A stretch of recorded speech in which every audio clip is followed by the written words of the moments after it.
गोपिकाओं को बुलाने के लिए वृंदावन में रात्रि 12 बजे चंद्रमा निकला हुआ था। बंसी बजाई,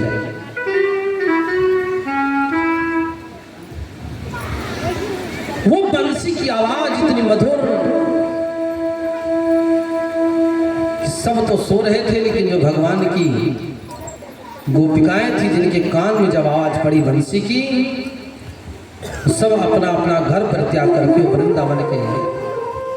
वृंदावन में सब पहुंच गई। आज परीक्षा हो रही है गोपिकाओं की। भगवान ने परीक्षा लिया बंसी बजा करके, और ऐसा मधुर धुन बजाया कि कोई अपने घर रह नहीं सका। सब पहुंच गए। माता पार्वती ने देखा, सभी देवी देवता ऊपर से उतर आए, सभी देवियां आ गई। जब भगवान ने बंसी बजाई तो जितनी आदि शक्ति से सब उतर करके आ गई वृंदावन में।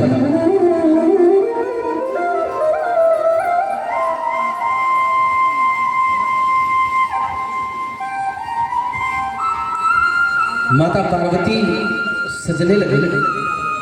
माता पार्वती ने जब सज करके जब तैयार हो गई तो भगवान शिव ने पूछा, कहाँ जा रही हो देवी?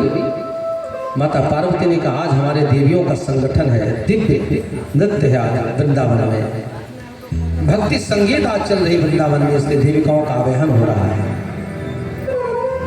भगवान शिव ने नीचे से देखा, जब नीचे देखा तो देखा वो दिव्य छटा वृंदावन में, सभी देवियों सुंदर श्रृंगार करके आज बहुत सुंदर विधि से पूरे विश्व ब्रह्मांड का आनंद साक्षात विराजमान हो रहा है वृंदावन में। भगवान ने कहा, मैं भी जाऊंगा आज देवी। माता पार्वती ने कहा, देखो वहां पुरुषों का जाना वर्जित है, वहां एक पुरुष और सभी नारियां होंगी। आदि पुरुष परमात्मा और आदि शक्ति, ये खाली दो ही लोग वहां रहेंगे, दूसरा पुरुष वहां कोई नहीं रहेगा। भगवान शिव ने कहा कि देखो देवी, हम जाएंगे तो जरूर है। भगवान शिव ने कहा, हम जाएंगे तो जरूर। माता पार्वती ने, कैसे जाओगे? माता पार्वती ने कहा, कैसे जाओगे? भगवान शिव ने कहा, चाहे जैसे जाए, लेकिन देवी हमको देखना जाना जरूर है। माता पार्वती ने कहा कि तुमको जाना है, तुमको मेधारू बनना पड़ेगा, चूंकि मेधारुओं का प्रवेश है, पुरुषों का प्रवेश नहीं है। राघव सरकार की जय, राधा रानी महारानी की जय। एक दिना भोले भंडारी। अब भगवान शिव ने कहा, देवी मैं भी चलूंगा। कैसे? बोले नारी बनना पड़ेगा। भगवान ने कहा, महानारी बन जाएंगे, कोई बात नहीं है। और भगवान शिव उसी समय अर्धनारीश्वर का स्वरूप धारण किए, घूंघटा तान लिए, इतना सुंदर साज सजे, और माता पार्वती के साथ भगवान शिव नारी बनकर के चल दिए। एक दिना भोले भंडारी बन करके ब्रज नारी वृंदावन आ गए हैं, वृंदावन आ गए हैं, वृंदावन आ गए हैं। एक दिना भोले भंडारी बन करके ब्रज नारी वृंदावन आ गए हैं, वृंदावन आ गए हैं। एक दिना भोले भंडारी बन के ब्रज नारी कुल में आ गए हैं, वृंदावन में आ गए हैं। पार्वती जी, पार्वती जी, पार्वती जी मना के हारी, पार्वती जी मना के हारी, ना माने त्रिपुरारी वृंदावन आ गए हैं, वृंदावन आ गए हैं। पार्वती जी मना के हारी, ना माने त्रिपुरारी वृंदावन आ गए हैं, वृंदावन आ गए हैं।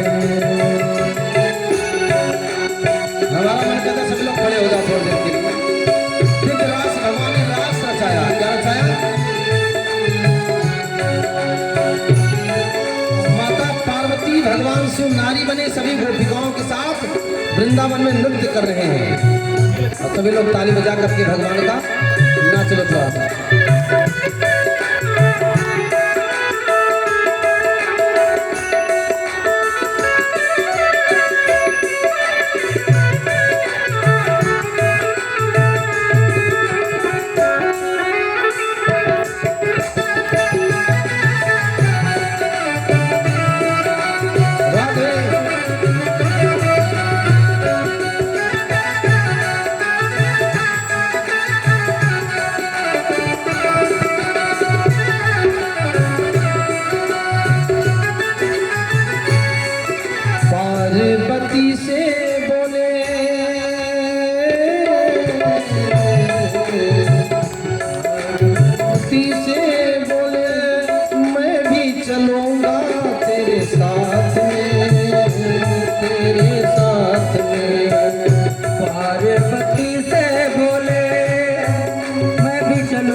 राधा संग श्यामा नाचे, मैं भी नाचूं तेरे साथ में, तेरे साथ में।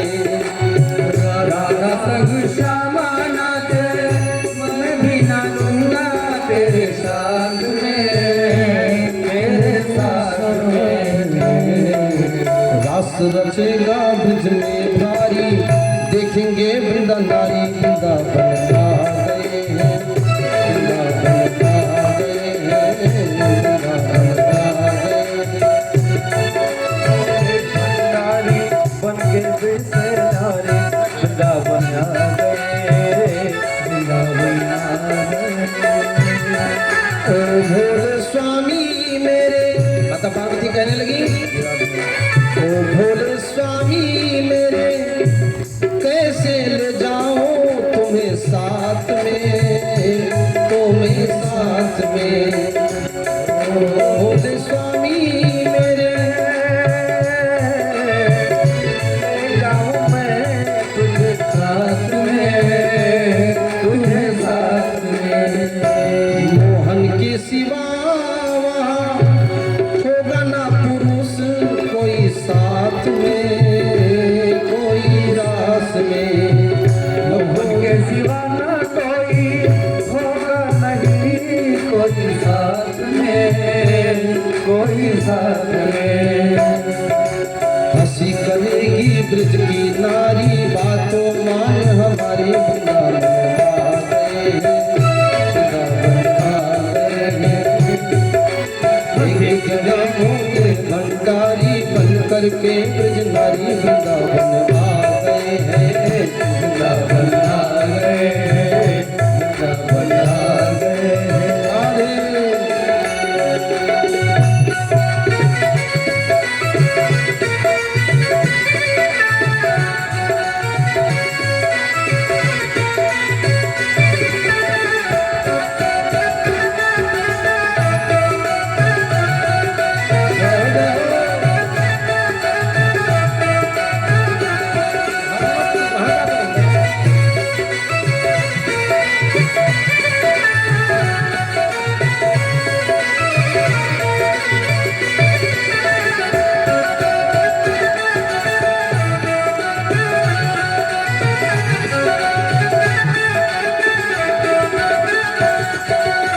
भगवान बोलिए,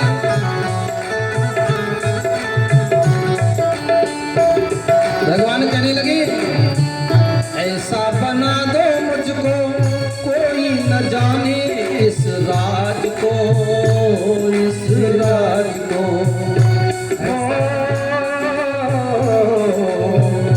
ऐसा बना दो मुझको कोई न जाने इस राज को, इस राज को। मैं हूँ सहेली तेरी, ऐसा बताना ब्रजराज को, ब्रजराज को। मैं हूँ सहेली हूँ मैं, ऐसा बताना ब्रजराज को, ब्रजराज को। माता पार्वती ने कहा, माता पार्वती ने कहा कि लोग पूछेंगे तो क्या बताऊंगी। तो भगवान से ने कहा कि भगवान से ब्रजराज कृष्ण से बता देना, साड़ी चल चाल चले मत वाली। अब भगवान की चाल भी बदल गई, साड़ी पहन लिया, सोरा श्रृंगार कर लिया भगवान से उन्हें। आज भगवान के साथ नृत्य करना है। भगवान साक्षात योगेश्वर भगवान, योगियों के महायोगेश्वर भगवान कृष्ण भोग किंचित मात्र भी नहीं। इंद्र का पूजन क्यों करते हैं?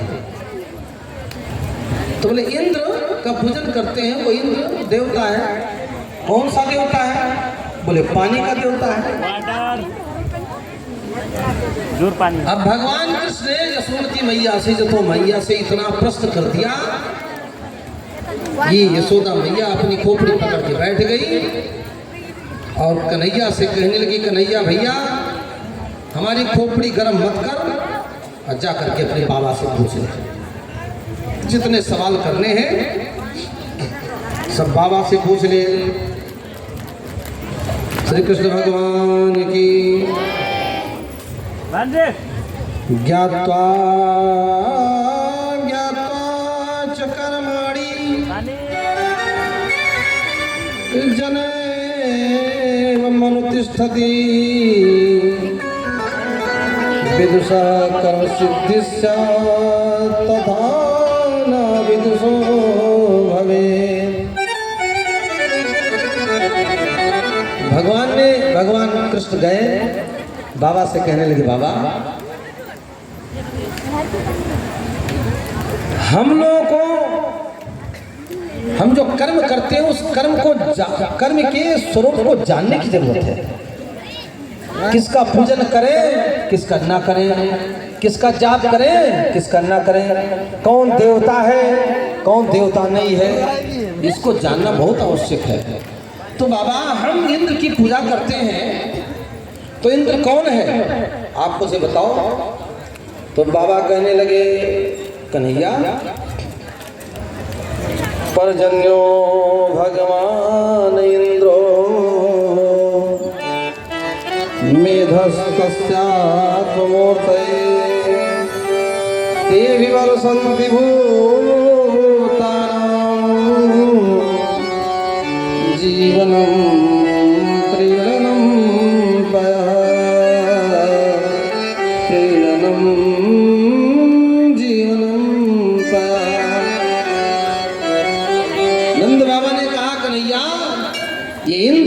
भगवान है। किसका भगवान? बोले पर्जन्यो भगवान इंद्रो, वर्षा का देवता है, बरसात का देवता है। तो भगवान ने कहा अगर इंद्र की पूजा ना की जाए तो बाबा ने कहा तो वर्षा नहीं होगी। तो कन्हैया ने कहा ठीक, तो आधे लोग पूजा कर ले। बेटा तू क्या चाहता है ये बता, अपने मन की बात बता। भगवान ने कहा बाबा बाबा बाबा कर्मणा जायते जंतो कर्मण्येव विलीयते सुखम दुखम भयं क्षेमं कर्मणैव विपद्यते। भगवान ने कहा कि बाबा हम जैसा कर्म करते हैं उसका फल हमको प्राप्त होता है, और हम अपने देवताओं की पूजन करें। सर्वप्रथम हम जो हमारे निकटस्थ देवता हैं, देखो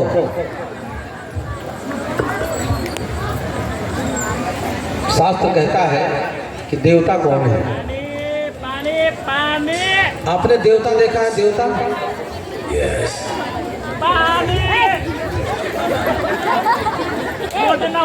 वो ट्रेन चलती है ना जनकपुर से, ऐसे लोग कहते रहते हैं पानी का अभ्यास होता है। ट्रेन इधर भी चलने वाली है।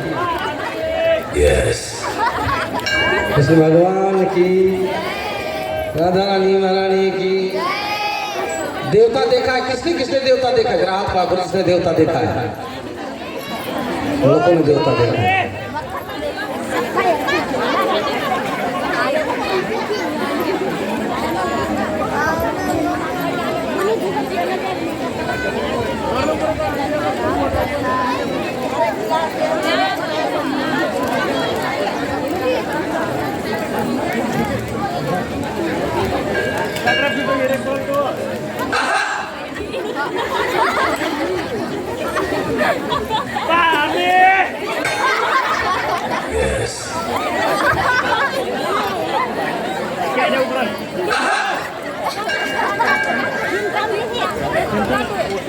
ये पानी की देवता इंद्र है।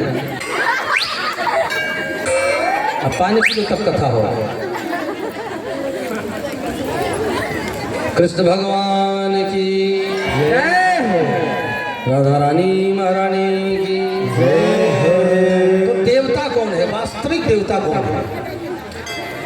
हम मंद बुद्धि हैं, हमने इनको भी देवता मान लिया, उनको भी देवता मान लिया, इधर देवता उधर देवता, सबको देवता मान लिया। अज्ञान में बंद करके हमने सबको देवता मान के रखा है।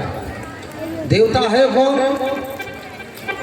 तो देवता कई प्रकार से हैं। एक तो सबसे प्रत्यक्ष निकटस्थ देवता है, प्रत्यक्ष निकटस्थ देवता है। प्रत्यक्ष निकटस्थ देवता कौन है? तो अपने सनातन धर्म में वर्णित है, मातृ देवो भव, कौन? मातृ मानी माता, आमा देवता हो, पितृदेवो भव, बुआ देवता हो। देवता माने जो दे, जो दे, स्पष्ट एकदम खुले शुद्ध शब्दों में, एकदम आसान शब्दों में कि जो दे वो देवता है। और दुनिया में माँ से बड़ा देने वाला, पिता से देने वाला बड़ा संसार में कोई नहीं है। इसलिए शास्त्रों ने क्या बताया? मातृदेवो भव, पितृदेवो भव। माँ ने क्या दिया? माँ ने क्या दिया? तो दुनिया दिखाया माँ ने, पैदा किसने किया? माँ ने। माँ ने क्या दिया? जन्म दिया। तो दुनिया हमने देखा तो किसके कारण से? तो माँ ने जन्म दिया, इसलिए माँ हमारी देवता है। माँ कौन है? मातृदेवो भव, माता देवता हो। दूसरा शास्त्र ने बताया कि पितृदेवो भव, पिता देवता है। अपनी पूरी प्रॉपर्टी, पूरी संपदा, पूरी संपत्ति, अपना घर, अपना मकान, अपना दुकान, सब कुछ अपने बेटे के नाम कर दिया। ऐसा इससे बड़ा देने वाला, इससे बड़ा दाता, इससे बड़ा महादानी आपके लिए संसार में और कौन हो सकता है? वो है नहीं पिता देवता। माँ ने जन्म दिया और पिता ने पूरी प्रॉपर्टी दे दिया। मातृदेवो भव, पितृदेवो भव। ये माता देवता है, पिता देवता है। और कौन देवता है? और कुछ प्रत्यक्ष दूरस्थ देवता है, जो दूर के देवता है। कौन? सूर्यो देवता, सूर्य देवता है जो हमको देते हैं। चंद्रमा देवता, चंद्रमा हमको किरण देती है। वायु देवता, वायु हमको प्राण देती है। ये सब देवता है जो हमारे जिंदगी को सुरक्षित रखने में सहयोगी है, सहभागी है। ये देवता है वास्तव में। तो भगवान समझाने लगे, भगवान कहने लगे कि पिताजी, हमारे देवता जो हमारे नजदीक देवता है वो तो कोई और है, उनकी पूजा हमने आज तक किया नहीं। कौन देवता? बोले गोवर्धन देवता हमारे सबसे बड़े देवता हैं। अच्छा, तो बाबा हम चाहते हैं कि इस बार इंद्र की पूजा न करी जाए, गोवर्धन की पूजा कर लिया जाए। बोले गोवर्धन भगवान की। कर्म प्रधान भी सोर चीरा था, कर्म प्रधान भी सतचीरा था, कर्म प्रधान भी सतचीरा था, कर्म प्रधान भी सतचीरा था, कर्म प्रधान भी सो कस फल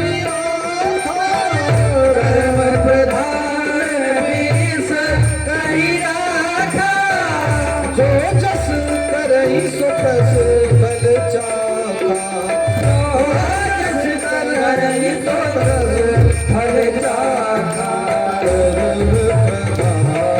प्रधान भी कर्म प्रधान भी सतचीरा था, जो जस करई सो कस फल चाखा, जो जस करई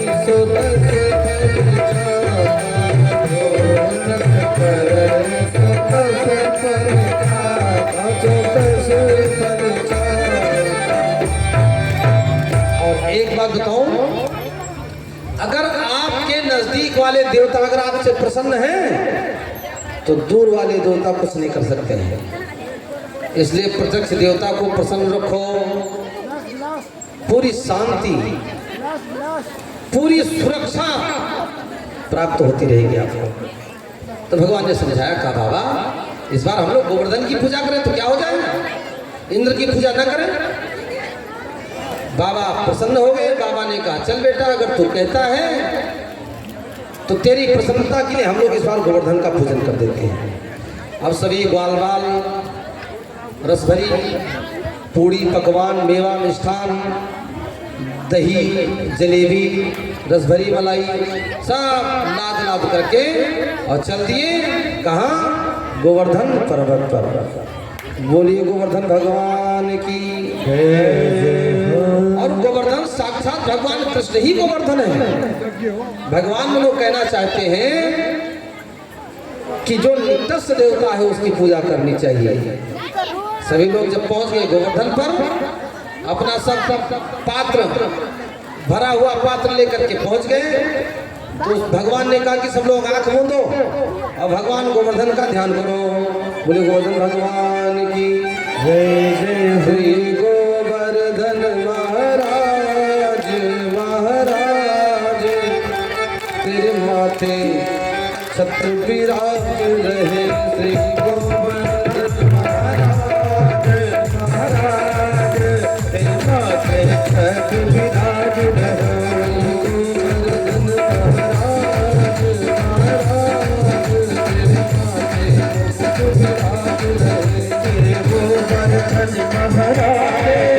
महाराज दूध की धार दूध की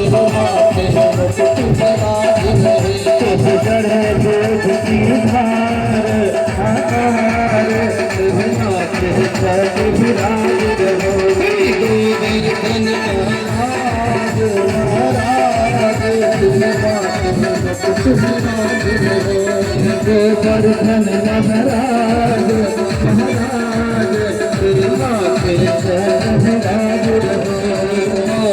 कुंडल साज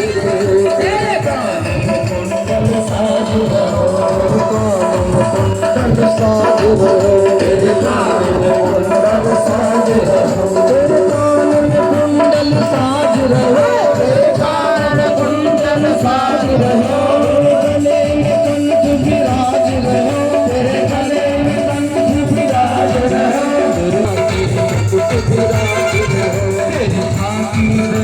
विशाल विशाल तेरी माथे मुकुट विराज रहो।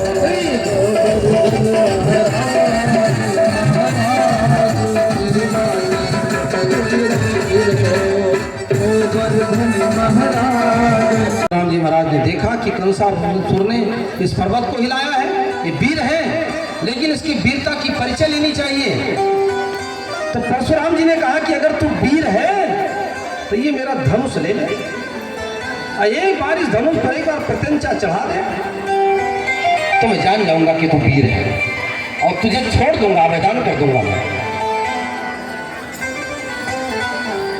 परशुराम जी ने वो धनुष दिया, कंसासुर ने धनुष लिया और एक बार नहीं 100 बार चढ़ाया, 100 टंकार किया। प्रसन्न हो गए महाराज। बैठ जाइए सब लोग, बैठ जाइए, विशेष आग्रह है सबको जना बैठ जाओ भैया। तोर गांव के सम्मान हो, तोर गांव के मान हो, हमें तो खाली बाहर से आए बैठे। हाँ जिद्द में अड़े रहोगे, ऐसे खड़े रहोगे तो कुछ जान नहीं पाओगे। राधा रानी महारानी की जय हो। कंसासुर ने 100 बार प्रत्यंचा चढ़ाया।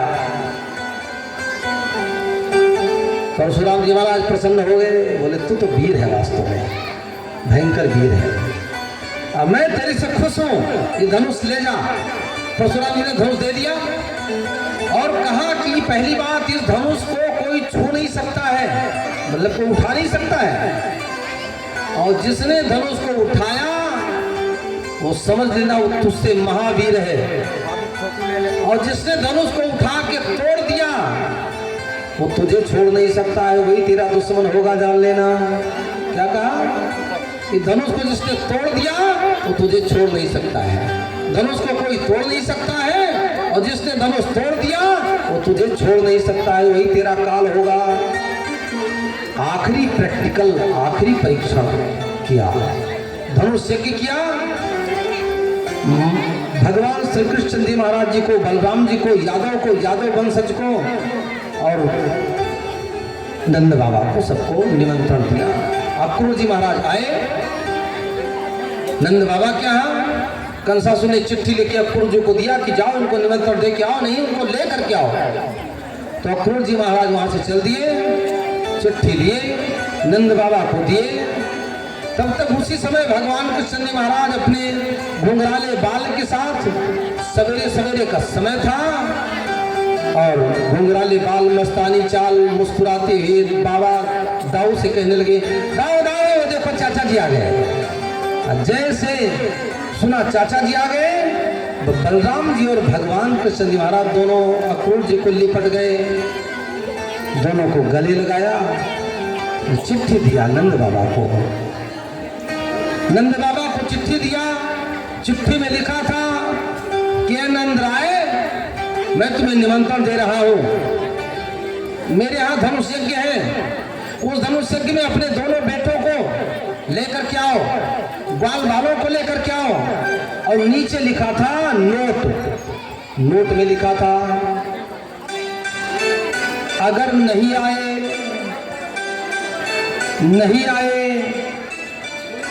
तो समझ लेना परिणाम इसका अच्छा नहीं होगा।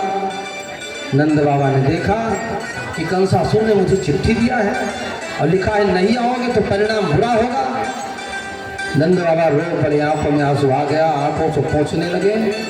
भगवान कन्हैया समझ गए कि मेरे पिताजी को बड़ा दुख है अंदर से, तो भगवान कृष्ण नंद बाबा को समझाने लगे। नंद बाबा को समझाने लगे, कहने लगे, बाबा बाबा आप चिंता क्यों करते हो, आप चिंता मत करो, चिंता करने का तो कोई प्रश्न नहीं उठता है आपको। नंद बाबा ने कहा क्यों, इतना भयंकर चिट्ठी दिया है, उस अपराधी ने, उस क्रूर व्यक्ति ने हमको बुलाया है, चिट्ठी में लिखा है कि नहीं आओगे तो परिणाम अच्छा नहीं होगा। भगवान कृष्ण ने कहा बाबा आप तो ज्ञानी हो, आप तो ज्ञानी हो महाराज,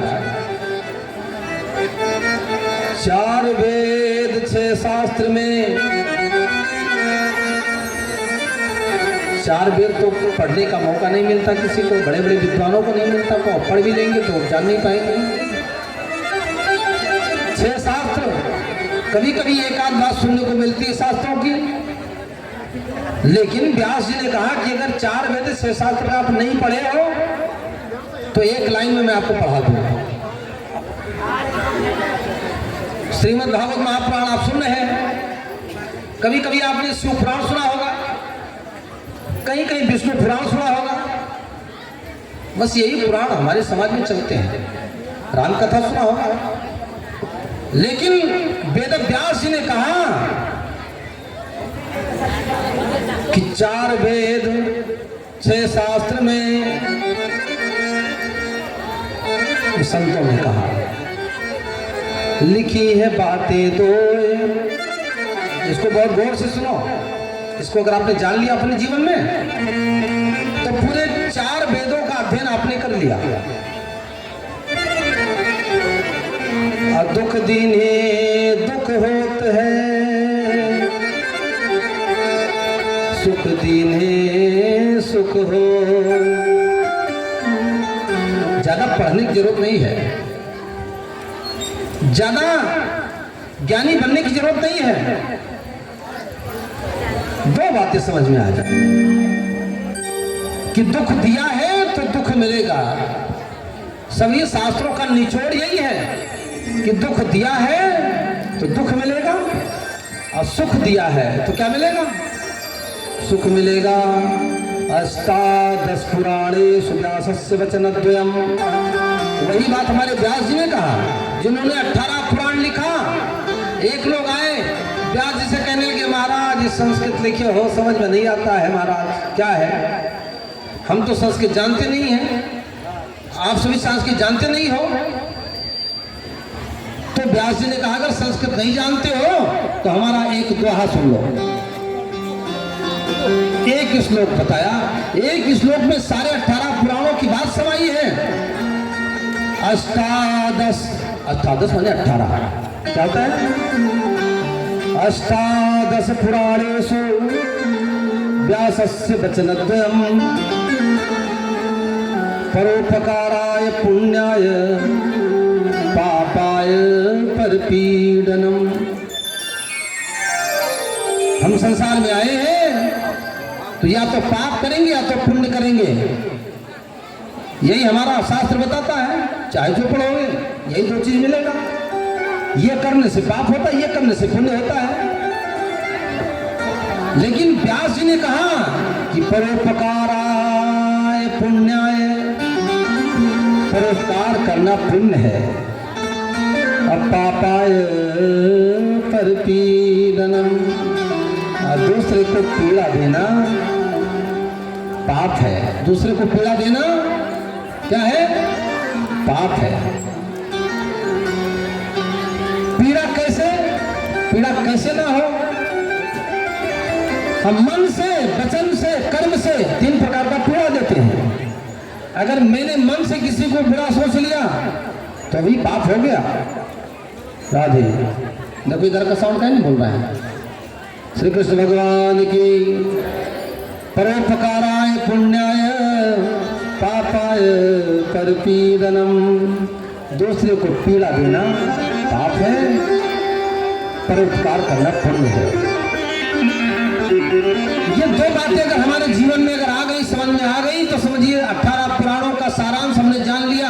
18 पुराण हमने पढ़ लिया, चारों वेदों को हमने पढ़ लिया। इसको समझना है। और खाली एक बात पूरी दुनिया में, खाली एक बात लागू हो जाए, बस यही बात पूरे वर्ल्ड में, नेपाल में नहीं, पूरे संसार में, पूरे वर्ल्ड में, ऑल ओवर वर्ल्ड में एक बात लोग जान लें कि दूसरे को कष्ट नहीं देना। मन से, वचन से, कर्म से दूसरे को कष्ट नहीं देना, सारी दुनिया की समस्या अपने आप समाधान हो जाएगी। जितनी समस्या है वो है कि नहीं? खाली ये हम मान लें कि हम किसी को कष्ट ना दें। किसी की बेईमानी करेंगे तो कष्ट होगा, किसी का धन हरण करेंगे तो कष्ट होगा, किसी को गाली देंगे तो कष्ट होगा, किसी के संपदा पर अपनी दृष्टि रखेंगे तो कष्ट होगा। तो ये काम ना करें, और ये काम नहीं होगा वहीं स्वर्ग हो जाएगा। वही दैहिक दैविक भौतिक तापा, दैहिक दैविक भौतिक तापा, दैहिक दैविक भौतिक तापा, दैहिक दैविक भौतिक तापा, राम राज का हो नहीं व्यापा, राम राज का हो नहीं व्यापा, दैहिक दैविक भौतिक तापा, दैहिक दैविक राम राज का हो नहीं व्यापा, राम राज का हो नहीं व्यापा। भगवान की जय। थोड़ी देर में आपने 18 पुराणों का सारांश सुन लिया, लेकिन इस सुनने से नहीं हो। आपने किसी को दुख दिया नहीं तो आपको दुख नहीं मिलेगा, आपको कष्ट नहीं मिलेगा। सत्य की हमेशा विजय होती है, भगवान ने समझाया। और सभी लोग तैयार हो गए।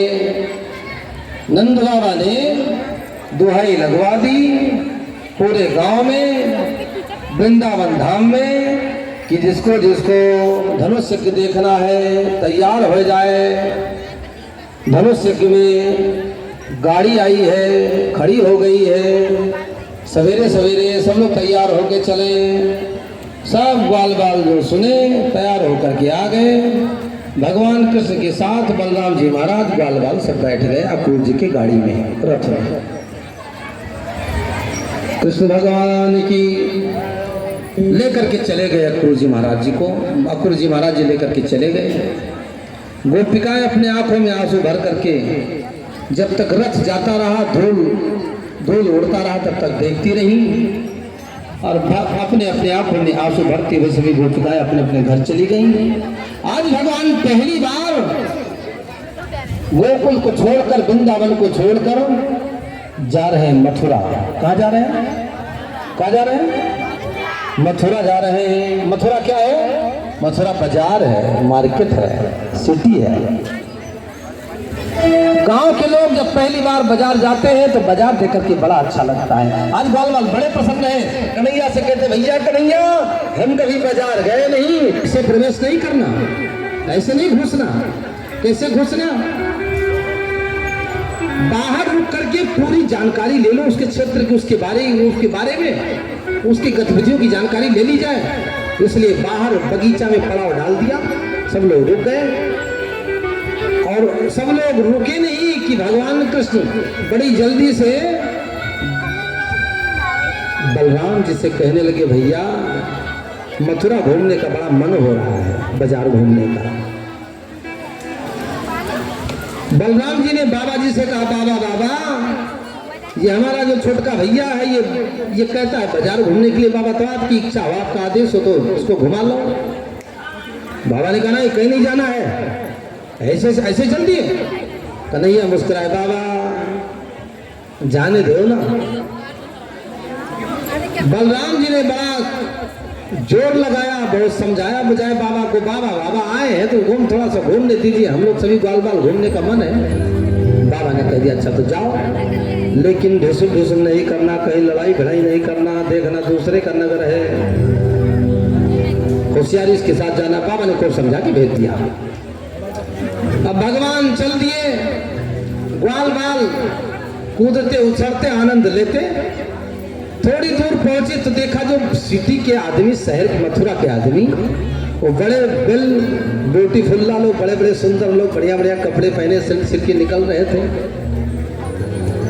ग्वाल बाल ने देखा, अपना कपड़ा देखा, कन्हैया से कहा भैया गड़बड़ हो गया, पहली बार हम बाजार आए इन गंदे कपड़न में, हमारी तो बड़ी बेइज्जती होगी, हमारे कपड़े अच्छे नहीं है भैया। एक ग्वाल बोला, कन्हैया तो बड़ा व्यवस्थापक नंबर 1 का है, अगर हमारे लिए कपड़न की व्यवस्था कर दे कन्हैया तो फिर हम भी बाजार में बढ़िया से घूमेंगे।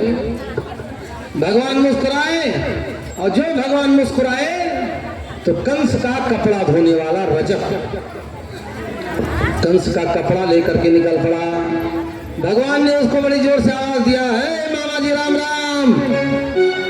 तो कपड़ा धोने वाला घूम करके देखा, कहा भैया हमारा भांजा आज तक पैदा नहीं हुआ कोई। तो मामा कौन बोल रहा है हमको? घूम के देखा, कहा क्यों रे छोकरे हमको मामा बोला? अरे हाँ भाई आप ही को मामा बोल रहा हूं। अब बड़ी अकड़ के साथ, घमंड के साथ, प्रधानमंत्री में घमंड कम होता है, लेकिन जो उसका चपरासी जूता साफ करने वाला होता है ना, उसको बड़ी अकड़ होती है, बड़ी घमंड होती है। उसने कहा अरे ग्वार गंवार कह के हमको मामा बोला, तेरी औकात, तुझे पता मैं कौन हूँ? भगवान ने कहा तो कौन है, हमको इससे मतलब नहीं है। तो फिर हमको मामा किसे बोला? अरे कहा भाई यहाँ का राजा हमारा मामा है, तो इस देश का सारा आदमी हमारा मामा। कृष्ण भगवान की। उसने कहा तूने हमको मामा क्यों बोला, बोल काम क्या है मेरे से? कहा बस मामा जी एक काम करो, जो कपड़ा लिए हो ये कपड़ा हमको दे दो, हम भी पहन ले, थोड़ा हम भी राजा महाराजा लगने लगे। हम राजा महाराजा के भांजे हैं, कंस यहाँ के हमारे मामा हैं, तो हम भी मामा के कपड़े पहन करके अच्छे लगने लगेंगे। उसने कहा अच्छा अब हम समझ गए, बलि की बकरी बनने आए हो, यहाँ तो तुमको वध करने के लिए मेरे कंस ने बुलाया है, और ये राजा महाराजा के कपड़े, अपना मुंह देखा तुमने कभी शीशे में? शीशा नहीं था तो वो देख लेते, तालाब में पानी में मुंह देख लेते। आप सब ग्वाल बाल कहने लगे कन्हैया बड़ा झंझट वाला आदमी ठहरा ये। भगवान ने कहा चिंता ना करो। भगवान नेरे गए, कहा मामा जी हमारी बात नहीं मानोगे? उसने कहा बात नहीं मानने की, एक लट्ठी निकाल करके मारेंगे तेरी खोपड़ी फट जाएगी, ग्वार गंवार कहीं के।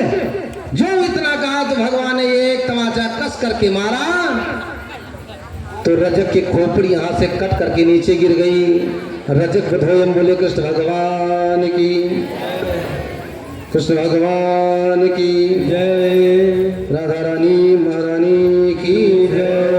रजकम कश्चिदायंतम रंगकारम गदाग्रजम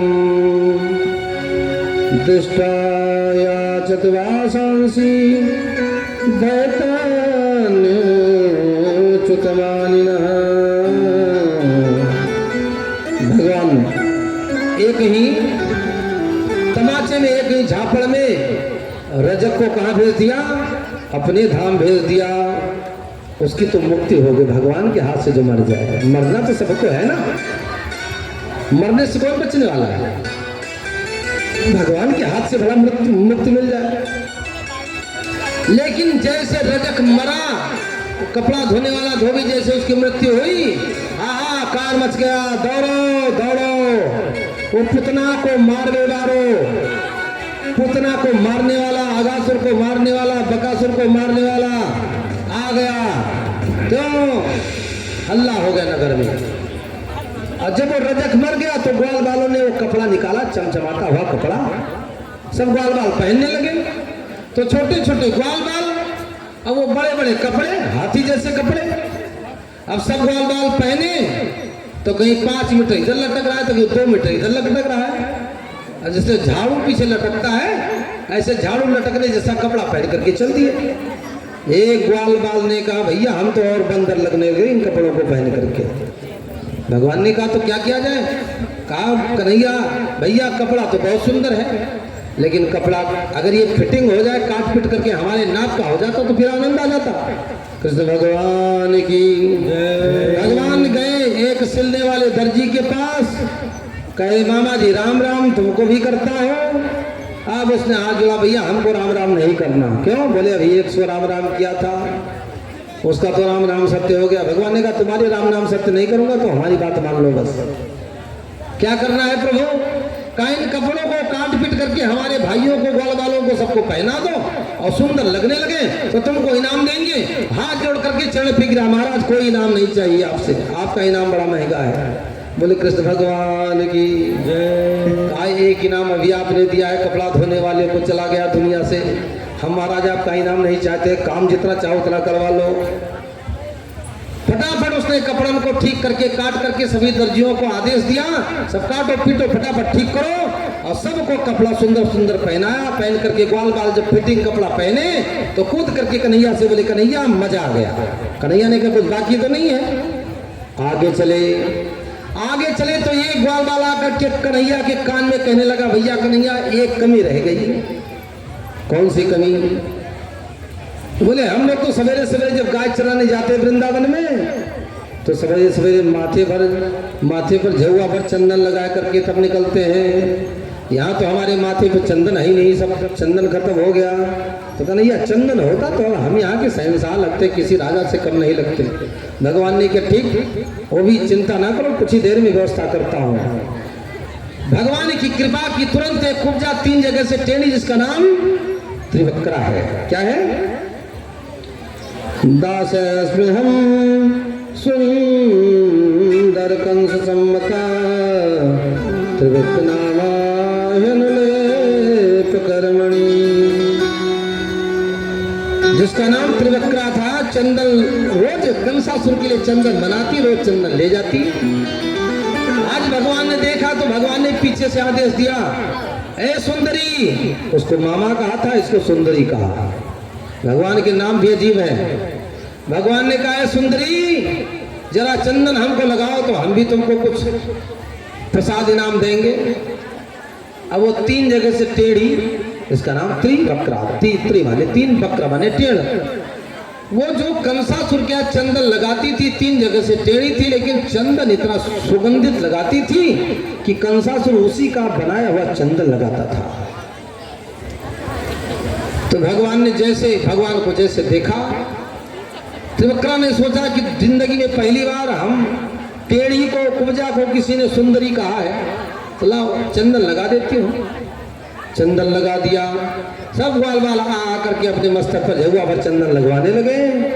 एक ग्वाल वाला आता है, अपना खोपड़ी आगे करता है, बहन जी थोड़ा इधर। एक आता है बहन जी हमको थोड़ा और। एक आता है बहन जी इधर थोड़ा रह गया। बार बार सब चंदन लगवाते हैं। चंदन लगा करके मस्त हो गए। एक ग्वाल बोला भैया इसने हमको सुंदर बनाया है तो कोई इनाम तो देते चले। भगवान ने कहा इनाम दे देते हैं। भगवान ने त्रिवक्रा से पूछा देवी कौन सा इनाम चाहिए? ऐसा इनाम दे दो कि जिंदगी भर तुम्हारे साथ रहे, कि ऐसा इनाम दे दो कि अभी समाप्त हो जाए? त्रिवक्रा ने कहा महाराज ऐसा इनाम दो कि जीवन भर हमारे साथ रहे। तो भगवान ने त्रिवक्रा को बुलाया और हाथ पकड़ लिया, हाथ को ऊपर उठाया, पैरों से पैर दाब लिया। एक ग्वाल बाल आकर के कहा भैया कन्हैया तेरी जोड़ी पक्की हो गई। 3 जगह से टेढ़ा तो 3 जगह से टेढ़ी है। कृष्ण भगवान की हो। जोड़ी बड़ी सुंदर लग रही है भगवान की, लेकिन भगवान ने क्या किया कि थोड़ा सा बल लगाया घुटने से और तुरंत कृष्ण भगवान की नागराजन सरकार की। कोई भगना नहीं, आराम से बैठे रहो। जितने खंबे खंबे को पकड़ करके लोग खड़े हो जाओ। स्वयं सेवक क्या है, धैर्य धारण करो। जो स्वयं सेवक संघ है वो दो दो खंभों को पकड़ करके खड़े हो जाओ फटाफट।